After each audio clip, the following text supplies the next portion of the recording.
Apa singkatannya? L. L. Lugas. Lugas. I. Inspiratif. Inspiratif. A. Tapi ada prajuritnya yang belum punya rumah. Perumahan nggak punya. Banyak lagi 50%-an ya. Banyak sekali. Tapi kalau dalam Islam itu ketika ada pemimpin, ya, yaitu diangkat untuk menjalankan hukum-hukum Al-Quran dan As-Sunnah. Udah jelas. Jadi nggak perlu bikin-bikin lagi undang-undang. Wabarakatuh. Waalaikumsalam warahmatullahi wabarakatuh. Alhamdulillah, nahmaduhu wa nasta'inuhu wa nastaghfiruh wa na'udzu billahi min shururi anfusina wa min sayyiati a'malina may yahdihillahu fala mudhillalah wa may yudlilhu fala hadiyalah.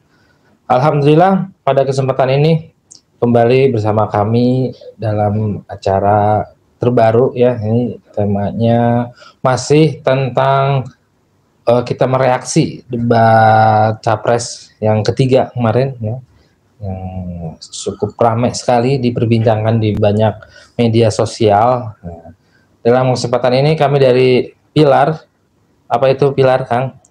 Opini liar. Opini liar. Seliar apa opini kami, mudah-mudahan seliar-liarnya opini ini bisa mencerahkan. Nah, itu yang penting ya. Dan mudah-mudahan liarnya ini tetap bisa mengedukasi dan juga tidak sampai lewat batas dari rambu-rambu. Liar itu ada singkatannya, Kang? Oh, liar ada singkatannya toh. Iya. Apa singkatannya? L. Lugas. Lugas. I. Inspiratif. Inspiratif. A. Argumentatif. Argumentatif. R. Rasional. Rasional. Jadi inspiratif, argumentatif, dan rasional. Lugas. Jelas. Solusinya jelas. Solusinya bahkan maka jelas. Di akhir video ini harus kita kasih solusi yang jelas, jangan ngambang gitu. Jangan ngambang. Oke, menarik sekali ya. Bisa ini di awal-awal ternyata liar itu ada singkatannya tadi sudah dijelaskan. Oke, tanpa panjang lebar langsung aja kita mulai. Beberapa hari yang lalu debat capres yang ketiga itu membawa tema tentang pertahanan, pertahanan, globalisasi, politik luar negeri, keamanan, berhubungan dengan negara kita tercinta Indonesia. Yang menarik dari debat kemarin itu seperti mengulang ya sebetulnya ya, mengulang debat-debat sebelumnya, yaitu minim sekali gagasan-gagasan atau poin-poin penting dari visi misi mereka masing-masing itu yang berkaitan dengan tema dari debat itu sendiri gitu. Justru malah membahas yang lain gitu. Malah bertengkar satu sama lain. Nah, ini kita sebagai masyarakat Indonesia yang ingin sebetulnya mendapat pencerahan atau pengen tahu nih visi misi mereka di bidang pertahanan ini apa gitu kan, sangat penting sekali. Ternyata kita malah mendapatkan satu yang lain. Nah, ini akan kita kupas tuntas ya. Langsung aja kita ngobrol-ngobrol. Di sini sudah ada Kang Dedi. Kang, kesan pertama apa yang antum dapat setelah menyaksikan debat capres yang ketiga kemarin? Apa nih yang pertama kali yang muncul dalam benak antum? Apa yang setelah menyaksikan debat kemarin itu kira-kira apa? Iya, jadi pertama di dalam benak saya itu mungkin mewakili juga yang lain adalah sebenarnya memperuncing pertengkaran jilid pertama. Pak Anies.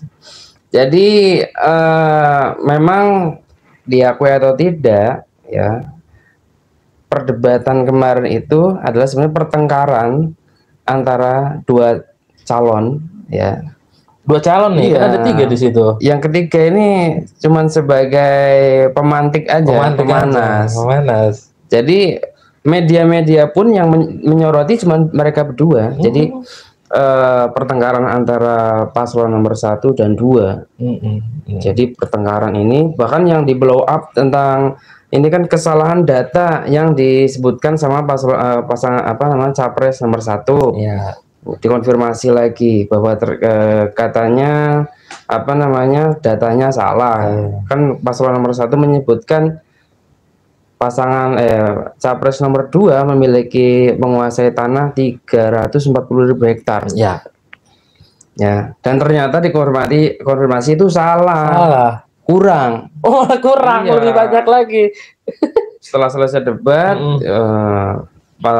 yang capres nomor 2 mengatakan hampir 500.000 hektar. Wow, luar biasa.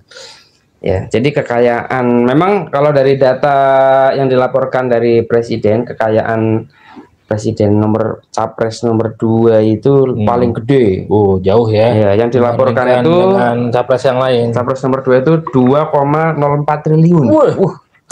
Udah T ya. Luar biasa itu, dan nggak punya utang. Keren. 2,4 triliun. Sedangkan capres nomor 1 11,79 triliun. Sebenarnya triliun apa miliar. Ya, jadi 11,79 miliar. Kalau yang dilaporkan itu kan hartanya itu 18 miliar dikurangi utang, ada utangnya 6, sekian lah. Miliar punya utang. Jadi bersihnya 11,79 miliar. Sedangkan capres nomor 3 itu 15,43 M. Jadi memang nomor 2 itu luar biasa, triliun. Nolnya berapa itu kalau triliun? 12. 12. Ya, nggak bisa dibayangkan. Nah, makanya nomor 1 itu dianggap menyerang ketika mengatakan dikasih memiliki tanah atau kekayaan sebesar triliunan gitu ya, 2,04, tapi ada prajuritnya yang belum punya rumah, perumahan nggak punya. Banyak lagi 50%-an ya. Banyak sekali, maka itu diprotes sama 01. Iya. Yang kemudian 02 cukup kaget dan geleng-geleng kepala juga dengan raut-raut yang sedih gitu. Ya, sedih, dan pendukungnya ikut sedih juga. Itu yang didapat dari debat capres yang jilid ketiga kemarin adalah seperti itu, memperuncing pertengkaran yang sebelumnya terjadi di debat sebelumnya gitu. Bahkan sampai akhirnya nggak mau salaman loh. Sampai di akhirnya aja nggak mau salaman. Iya. Terkesan seperti keroyokan ya, antara nomor 1 dengan nomor 3 melawan nomor 2. Nah, iya, tapi nomor 2 sama nomor 3 salaman. Oh gitu. Terakhir, iya. Oh iya benar, di endingnya salaman. Cuman yang nomor 1, 3, 1 dan salaman. 1 dan 2. Ya, 1 dan 2 nggak salaman. Artinya itu mengkonfirmasi bahwa si 02 ini masih ada mungkin perasaan ya, dongkol apa gitu. Perasaan. Iya. Ditambah lagi apa? Beredar video setelah debat. Iya. Nomor 2 mengatakan apa tuh? Kata-kata yang nggak pantas sebenarnya. Yang dulu di debat pertama kan etis. Kepalamu etis gitu. Dasmu. Nah, dasmu etis bahasa Jawa. Kalau sekarang mengatakan guop. Waduh, tit ya. Coba itu. Pasok calon presiden ngomongnya guop. Ya. Padahal ya sebenarnya kalau menurut saya pertanyaan dari nomor 1 terhadap nomor 2 itu kan berkaitan dengan anggaran, kemudian belanja ternyata pesawat bekas atau alutsista bekas, itu kan sebenarnya ya kritik lah ya, kritik terhadap apa yang sudah dilakukan, tapi kemudian dianggap menyerang. Iya, padahal kalau kita lihat temanya itu kan tentang pertahanan. Si nomor 2 ini kan Menhan kan, Menteri Pertahanan. Artinya dengan tema yang ada seharusnya dia benar-benar menguasai tuh. Sangat, wah ini mah ibaratnya gue banget nih.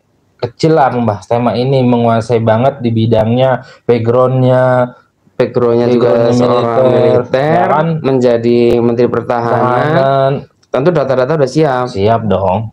Pada kenyataannya ternyata ditanya ini malah ngopi.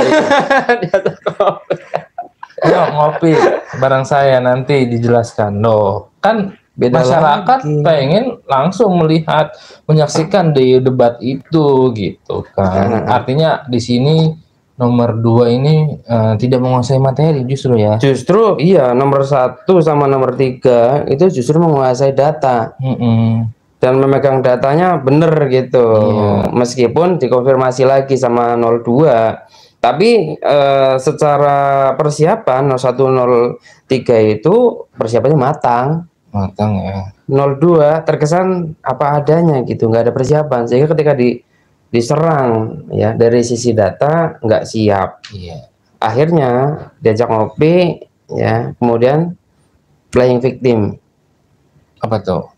Ya merasa diserang sehingga yang diserang itu justru merasa pribadinya gitu ya. Merasa diserang pribadinya. Ditanya-tanya kekayaannya, ditanya-tanya tentang etis segala, itu kan berkaitan dengan cawapresnya tuh yang masih belia gitu ya.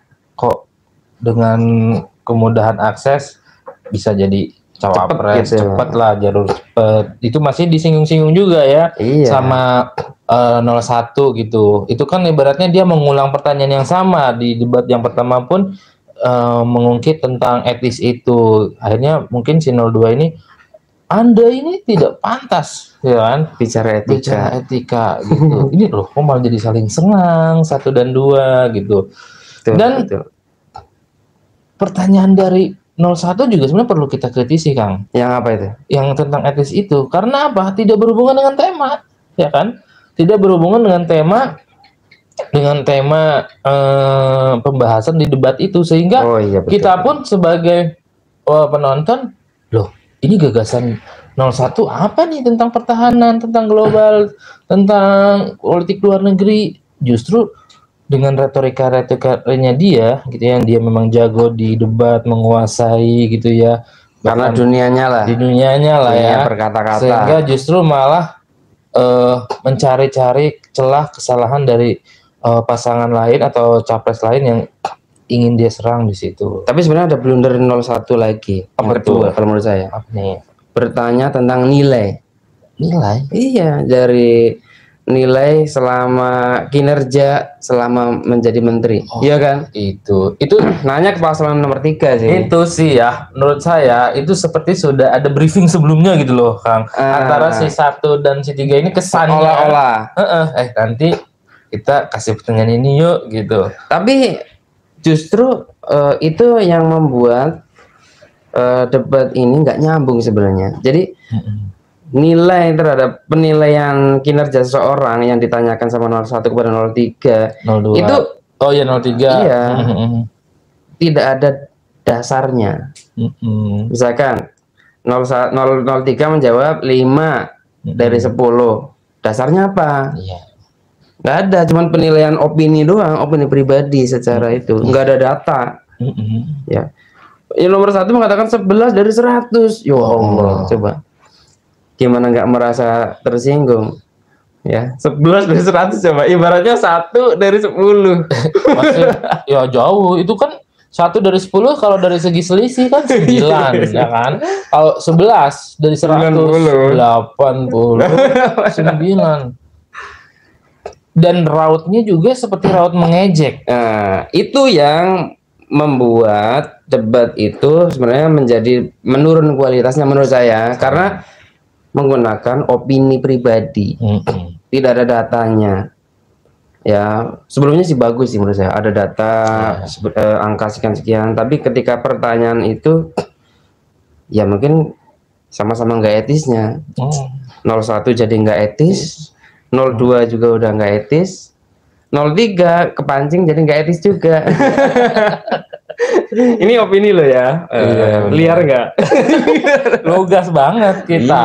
Di sini kita objektif berdasarkan hasil dari debat kemarin. Yang bagus kita bilang bagus, yang kurang ya kita nilai kurang gitu. Dan pada faktanya memang begitu, debat begitu lama berjam-jam, namun poin-poin penting dari tema-tema yang ada itu nggak dibahas oleh mereka gitu. Jadi kita nggak nangkap sebenarnya gagasan. Apalagi maksudnya ditutup-tutupi dengan perkataan apa? Rahasia negara. 02 kan ketika ditanya tentang ini nggak mau jawab. Alasannya nggak bisa dong buka rahasia negara. Padahal yang ditanyakan itu juga bukan sesuatu yang rahasia yang dimaksud dari pertanyaan gitu. Ya kan ditanya secara umum anggaran senilai berapa ratus triliun gitu. Triliun kan ya? Triliun. Itu buat apa aja gitu. Food estate ternyata sekarang malah ditanamin jagung di polybag. Ada videonya. Jagung, masa nanam jagung di polybag? Ya kan katanya sebelumnya singkong, tapi ternyata jadi jagung. Kok bisa gitu ya? Ya, dampak lingkungan juga sudah banyak, kayak Greenpeace sudah membahas dampak lingkungan banjir berkepanjangan dan sebagainya. Itu tidak dijawab secara lugas juga sama nomor 2, dan dengan alasan ya tidak mau membuka rahasia negara. Padahal yang ditanyakan bukan rahasia negara. Rahasia negara ya. Karena itu publik harus tahu pemanfaatan anggaran. Kalau rahasia negara mungkin berkaitan dengan strategi militer, jumlah intelijen yang memang itu benar-benar di rahasia negara. Kalau soal anggaran ya harusnya terbuka. Anggaran terbuka untuk apa? Belanja apa aja gitu. Ya, apakah barang-barang baru atau barang-barang second gitu. Cuman ada blundernya juga. Tidak hanya dari capresnya aja yang blunder. Ternyata setelah saya menyaksikan di YouTube juga, di salah satu media televisi, itu salah satu tim sesnya 02 justru malah membongkar yang apa dibilang oleh capresnya itu rahasia negara. Justru malah dia bongkar gitu di debat terbuka itu. Oh, contohnya beda. Contohnya itu yang tadi anggaran itu, yang katanya si 02 itu ini rahasia negara, nggak boleh diungkap di publik gitu ya. Malah sama tim sesnya di debat itu di TV One itu dibuka tuh. Ini loh, diklarifikasi. Ini apa namanya? Ini anggaran ini sekian, anggaran ini sekian. Akhirnya diserang lagi sama tim ses yang lain. Loh, kenapa itu tidak disampaikan oleh Bapak di waktu debat gitu kan? Capres waktu debat. Waduh. Artinya benar, dugaan kita pertama bahwa 02 itu tidak membawa data real. Yang tahu datanya tim sesnya gitu. Yang megang data itu nggak ngasih atau baru mencari datanya setelah selesai debat. Iya, sehingga ya terlihat ya secara keseluruhan memang diakui atau tidak, seluruh pengamat mengatakan 02 itu kemarin babak belur kalah ya. Bahkan 03 malah dinilai nomor 1 juara. Berdasarkan itu. Iya, karena tidak nyerang kayak itu kan. Kalau 01 itu terlalu tendensius gitu, nyerang. Masih menilai pribadi lah ya. Pribadi, dan itu mengurangi poin lah kalau menurut mereka mungkin. Yang ketiga itu memang mengeluarkan data kemudian nggak nyerang. Iya. Ini bermain aman. Aman ya. Mengambil kesempatan juga. Pas lagi posisinya pas di tengah-tengah lagi ya. Terkesan seperti itu gitu. Walaupun kalau kita lihat ya gagasannya sih biasa-biasa aja ya, nggak yang biasa aja sih. Memang standar mereka itu ya itu tadi masih mementingkan manfaat, kepentingan. Nah, itu yang menjadi permasalahan sebenarnya, visi dan misi. Ya, setiap capres memiliki visi dan misi yang berbeda-beda. Ya, betul. Ya, dan visi dan misi mereka umumnya itu bertentangan gitu. Saling bertentangan antara. Padahal visi dan misi itu kan yang dijual, mereka jualan. Betul. Meskipun belum tentu nanti akan dijalankan visi dan misi itu. Iya. Artinya rakyat itu diberikan janji sama mereka melalui visi dan misinya. Jadi rakyat, oh ini visinya bagus nih, yang ini kurang bagus. Kemudian ketika diperdebatkan ternyata kalah. Ya, hanya rakyat milih yang visinya bagus. Iya. Visi dan misinya bagus. Padahal belum tentu visi misi mereka itu ketika dipaparkan itu akan dijalankan. Iya. Itu malah makanya rakyat itu menjadi korban nanti. Betul. Bahkan yang menarik ya, ada di daerah mana itu, di daerah timur itu, mereka itu di saat yang lain itu sedang sibuk asik nonton bersama debat capres, mereka malah tidak nonton itu, justru malah asik-asik makan bareng-bareng aja gitu, makan bareng-bareng menyaksikan tayangan yang lain gitu. Sehingga ditanya kan, loh kenapa kok nggak pada menyaksikan debat capres, bukankah itu penting untuk memantapkan pilihan kalian nanti gitu. Dengan lugas mereka menjawab begini, untuk apa menyaksikan mereka, toh pada akhirnya setelah semua ini selesai, pemilu selesai, mereka akan makan bareng-bareng. Betul sekali. Ngopi bareng-bareng, gabung bareng-bareng. Bisa kan jadi kemarin menteri malah. Yang udah-udah kan begitu. Mungkin mereka golongan yang sakit hati, ya kan? Atau yang udah berpikir. Antara dua itu.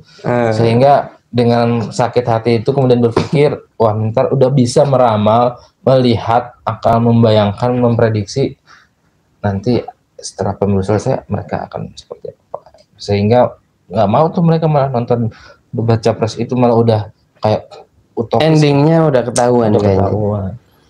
Ya, jadi ada juga opini liar yang mengatakan bahwasanya visi dan misi mereka itu sebenarnya bukan untuk merebut hati rakyat, tapi merebut hatinya oligarki.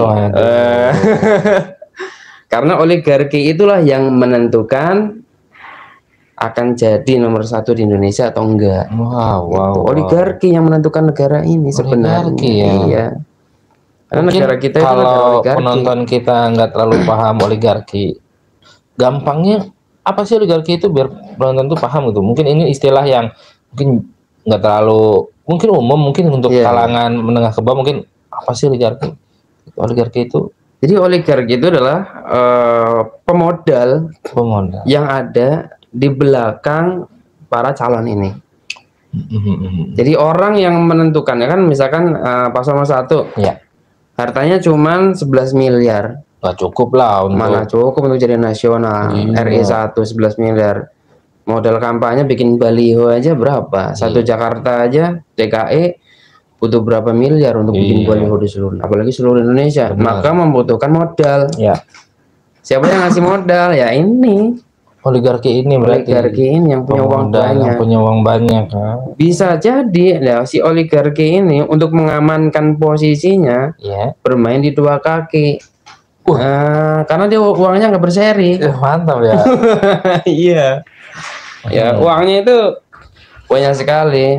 Kalau misalkan seorang pemimpin, calon pemimpin itu disukai sama oligarki, jadi itu negara, dan itu sudah bukan rahasia lagi itu. Ketika orang sudah memahami konstelasi politik ya pasti bisa memahami itu. Terbukti dengan nanti akan muncul undang-undang yang walaupun itu bertentangan dengan rakyat, ya kan, rakyat pada demo, rakyat tidak suka, namun karena itu memenuhi kepentingan oligarki tadi, tetap disahkan undang-undang itu. Nggak peduli rakyat. Iya, buruh mau demo kayak apa, ditinggal pergi sudah aman, besoknya udah sepi lagi, nggak bakalan demo itu nginep.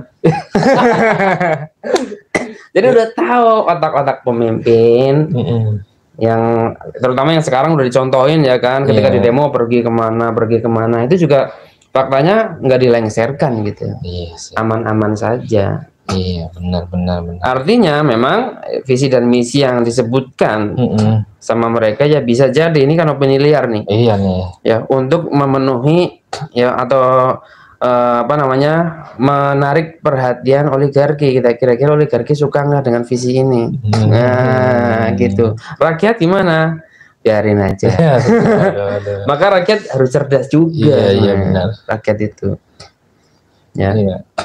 Harus cerdas sehingga bisa memantapkan ya pilihannya, dalam arti kata setelah mendengar atau menyaksikan pemaparan dari kita ini bisa menilai, oh ternyata dari 1, 2, 3 ini visi misinya bukan untuk rakyat tapi untuk oligarki tadi. Nah ini berbeda dengan Islam loh Kang.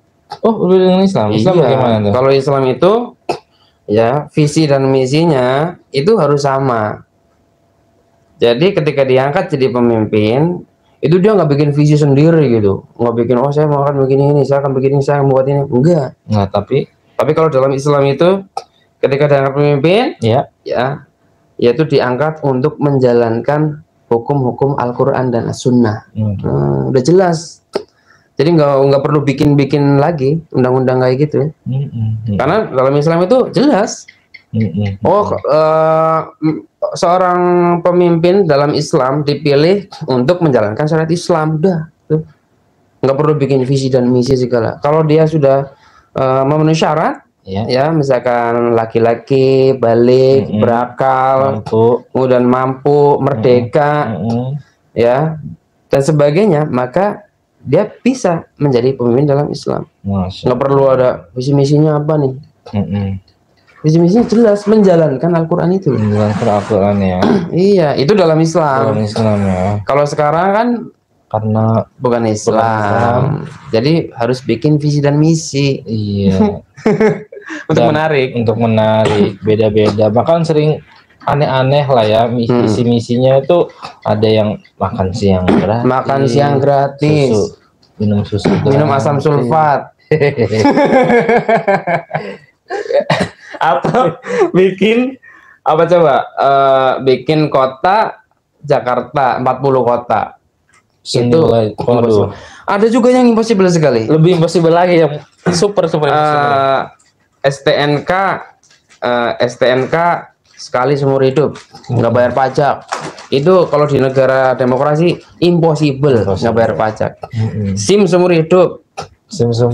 Itu juga hampir impossible sih kalau SIM seumur hidup kalau di negara demokrasi ya. Demokrasi kayak kita ya. Jadi beli nggak bayar pajak STNK, SIM-nya seumur hidup, gratis listrik, coba. Itu di negara demokrasi impossible itu. Ada lagi Kang, sebuah misi yang aneh banget lah, bahkan saking anehnya itu sampai tidak kompak antara si capres dengan cawapresnya. Cawapresnya itu bilang dia dalam suatu kampanyenya dia, karena audiensnya waktu itu banyak kaum muslimin gitu, dia bilang akan membebaskan Palestina. Akan memerdekakan Palestina gitu, yang setelah dia ditanya di suatu podcast juga itu memang benar, mungkin ya namanya kampanye gitu. Artinya speak doang. Speak doang, astagfirullahaladzim. Dan bahkan itu juga capres saya juga itu nggak setuju. Atau wanita hamil dikasih 6 juta. Aduh. Itu impossible. Jadi rakyat itu harus cerdas memang. Ya kalau baca visi dan misi itu juga ini mungkin atau enggak gitu. Kayaknya dalam situasi seperti ini nggak mungkin gitu. Undang kayak gitu. Karena dalam Islam itu jelas. Seorang pemimpin dalam Islam dipilih untuk menjalankan syariat Islam. Udah. Nggak perlu bikin visi dan misi segala. Kalau dia sudah memenuhi syarat, ya misalkan laki-laki, balik, berakal, kemudian mampu, merdeka, ya dan sebagainya, maka dia bisa menjadi pemimpin dalam Islam. Nggak perlu ada visi misinya apa nih. Visi misinya jelas, menjalankan Al-Quran itu. Menjalankan Al-Quran ya. Iya, itu dalam Islam. Dalam Islam ya. Kalau sekarang kan karena bukan Islam. Jadi harus bikin visi dan misi. Iya. Untuk menarik. Beda-beda. Bahkan sering aneh-aneh lah ya. Misi-misinya itu ada yang makan siang gratis. Minum asam sulfat. Atau bikin apa coba? Bikin kota Jakarta 40 kota. Itu ada juga yang impossible sekali. Lebih impossible lagi, yang super impossible. STNK sekali seumur hidup, nggak bayar pajak. Itu kalau di negara demokrasi impossible. Nggak bayar pajak. SIM seumur hidup. Itu juga hampir impossible sih kalau SIM seumur hidup kalau di negara demokrasi ya. Demokrasi kayak kita ya. Jadi beli nggak bayar pajak STNK, SIM-nya seumur hidup, gratis listrik, coba. Itu di negara demokrasi impossible itu. Ada lagi Kang, sebuah misi yang aneh banget lah, bahkan saking anehnya itu sampai tidak kompak antara si capres dengan cawapresnya. Apa Cawapresnya itu bilang dia dalam suatu ini ya kampanyenya dia karena audiensnya waktu itu banyak kaum muslimin gitu, dia bilang akan membebaskan Palestina. Iya, akan memerdekakan Palestina gitu yang setelah dia ditanya di suatu podcast juga itu memang benar mungkin ya namanya kampanye gitu. Artinya speak doang, speak doang, astagfirullahaladzim. Dan bahkan nah itu juga capres saya juga itu nggak setuju. Wanita hamil dikasih 6 juta, aduh, itu impossible. Jadi rakyat itu harus cerdas memang. Ya kalau baca visi dan misi itu juga ini mungkin atau enggak gitu. Kayaknya dalam situasi seperti ini nggak mungkin gitu. Iya, itulah membuktikan kelemahan dan keterbatasan ya akal manusia itu ketika dia memaksakan diri untuk bisa mengatur kehidupan berbangsa dan bernegara ini, ya akhirnya jadi beda-beda antara satu dan yang lain dan banyak ngaconya gitu, aneh banget. Beda mungkin dengan Islam. Bagaimana kalau semua visi misi gitu ya atau kehidupan berbangsa dan bernegara ini berdasarkan asas Islam sebagaimana yang dulu Rasulullah contohkan, para sahabat dan kekhilafan berikutnya gitu ya. Mungkin ada solusi apa nih? Kalau dalam Islam itu rakyat itu udah tahu semua. Job desk-nya pemimpin udah tahu. Ya, karena kalau pemimpin melanggar itu rakyat bisa langsung mengingatkan ketika melanggar ayat Al-Qur'an misalkan. Ya, ada pencuri misalkan. Sudah sampai nisabnya pencuri harus dipotong tangan. Kemudian sama pemimpin dalam Islam sebetulnya kalau pemimpin dalam Islam kan khalifah ya. Ya. Kalau dalam khalifah ternyata si maling itu nggak dipotong tangannya, rakyat bisa protes. Wahai khalifah, Anda melanggar ayat ini. Wasariqatu faqta'u aydiyahuma. Pencuri laki-laki dan pencuri perempuan potong tangan keduanya. Tapi ternyata khalifah nggak mau motong. Bisa protes rakyat. Kalau sekarang ya serba salah. Ya, ketika menggunakan misalkan undang-undang buatan manusia. Iya. Udah ada pembunuh di penjara. Ya, pembunuhnya berencana di penjaranya 15 tahun. Yang keluarga pembunuhnya mau protes gimana? Wah, protes harus ke inilah kasasi ini dan sebagainya. Iya. Susah, harus bayar lagi. Belum bayar pengacaranya. Ribetnya minta ampun. Bahkan si yang menjadi korban nggak tahu undang-undangnya lagi. Ini gimana kita membela diri, undang-undangnya nggak tahu. Iya. Tapi kalau dalam Islam kan tahu ada ayatnya. Iya. Kita fikihnya ada. Iya. Bisa dipahami. Gampang sekali untuk mengoreksi pemimpin dalam Islam. Iya, itu ya. Kalau sekarang susah mengoreksi juga. Apalagi ada undang-undang ITE. Wah, justru malah yang mengoreksi nanti yang bisa kena ya. Iya. Bahkan untuk sekedar sebut nama aja itu kayak jaga-jaga banget gitu ya, kena undang-undang nih gitu kan. Karena itu bukan sedikit yang sudah mengalami gitu ya, yang akhirnya yang ketika dia mengkritik rezim ini justru malah dia yang terkena kasus. Iya, gitu betul sekali. Makanya jadi orang takut. Sehingga wajar ya ketika di sistem demokrasi ini, ketika tadi kasih contoh misalnya tentang pembunuhan itu, si tersangkanya ini cuman dihukum 15 tahun, pada akhirnya si korban ini menunggu kapan kamu keluar dari penjara, kamu yang akan saya eksekusi. Akhirnya hukum rimba yang berlaku, malah terjadi kekacauan. Gitu. Itu akibat dari tidak diterapkan syariat Islam. Anehnya ya, kita sebagai mayoritas kaum muslimin di negeri ini ya, mayoritas banget nih, 90% loh Islam di Indonesia ini. Temanya debat capres ataupun cawapres tidak ada yang sedikit pun menyinggung tentang syariat Islam gitu ya. Betul. Menyinggung syariat Islam yang itu menjadi visi misinya gitu ya, menjadi visi misi mereka yang ingin misalnya menerapkan syariat Islam di bidang pertahanan gitu ya, Islam di bidang politik luar negeri, visi Islam di bidang itu sama sekali tidak tersentuh nih agama. Padahal Islam. Dalam Islam juga ada aturan tentang pertahanan ya kan, tentang politik luar negeri ya, tentang bagaimana mengatur apa namanya pertahanan negara itu ada. Tapi mereka malah membuat seolah-olah Islam itu jangan dulu deh. Jangan dulu ya. Karena nanti bahaya nih. Bahaya nih. Malah gak bahaya tah. Iya. Lah kok Islam malah ditakuti loh. Padahal pemilihnya banyak kaum muslimin ya. Iya. Artinya dalam kesempatan ini juga kita ingin memberi pemahaman ya kepada para pemirsa bahwa Islam itu tidak hanya sekedar ritual, ya, tidak hanya sekedar ibadah-ibadah yang mahdoh yang setiap hari kita lakukan gitu, tapi juga Islam itu adalah apa Kang? Adalah ideologi, jalan hidup. Ya, bagaimana mengatur kehidupan, nggak hanya kehidupan ibadah saja, ya, tapi kehidupan dalam bermuamalah, berhubungan dengan orang lain diatur dalam Islam. Ini yang membedakan Islam dengan agama lain. Iya, agama lain itu cuma mengatur ibadah. Bagaimana tata cara ibadah menuju kepada Tuhannya. Tapi kalau Islam, ya ibadahnya hubungan dengan Allah juga diatur, hubungan dengan manusia lain juga diatur, bahkan dengan diri sendiri juga diatur. Lengkap ya. Iya, pakaian gimana, makan gimana, itu diatur. Itu luar biasa Islam. Masya Allah.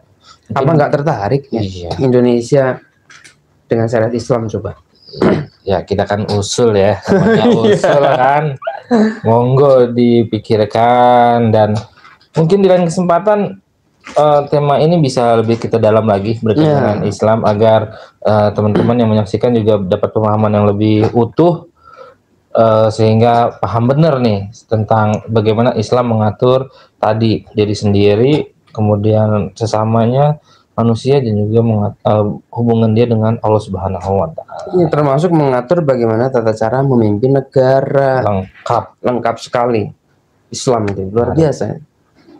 Baik, itulah ya para pemirsa reaksi kami berkaitan dengan debat Capres yang ketiga kemarin.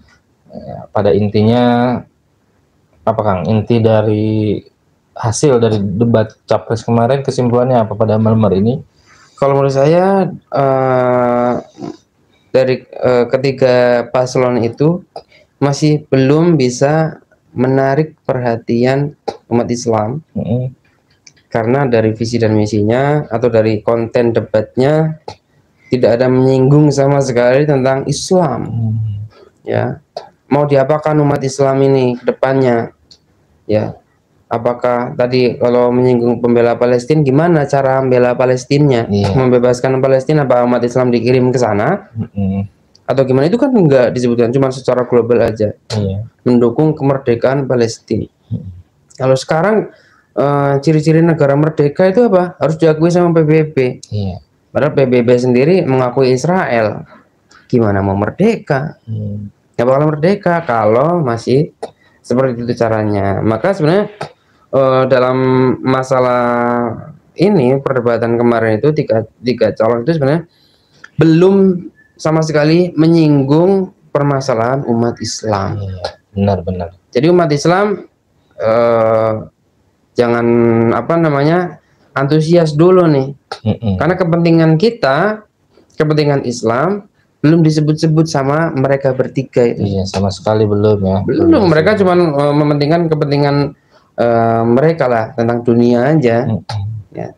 Bahkan sampai disebut-sebutkan orang yang ngomong kayak gini cuman orang yang berambisi kekuasaan. Kan mengatai ini antum ini cuman, atau kamu itu cuman ambisi kekuasaan. Yang ngomong ambisi kekuasaan udah 3 kali pengen jadi penguasa, tapi gagal. 2 kali atau 3 kali ya? Mulai dari calon wakil ya 3 kali. Semuanya 3 kali. Gila, orang kayak gitu malah ngomong cuman orang yang haus kekuasaan yang mau kayak gitu. Lah, tidak berkaca. Iya, benar-benar. Ya memang haus kekuasaan itu juga penting. Wajar kan manusia, tapi kekuasaan itu digunakan untuk apa? Nah, itu pentingnya Islam untuk mengatur. Kalau sekarang kekuasaan digunakan untuk sebebas-bebasnya mengatur, ya kalau bagi umat Islam menurut saya ya enggak dulu deh. Dulu ya. Iya, menurut saya. Baik, baik, baik.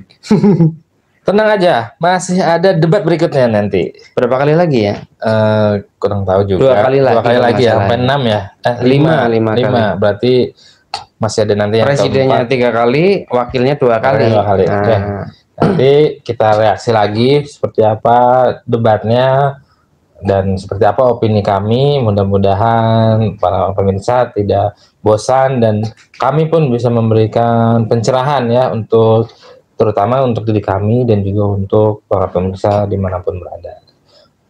Cukup, ada lagi yang mau disampaikan? Cukup. Terima kasih Kang Deddy. Alhamdulillah.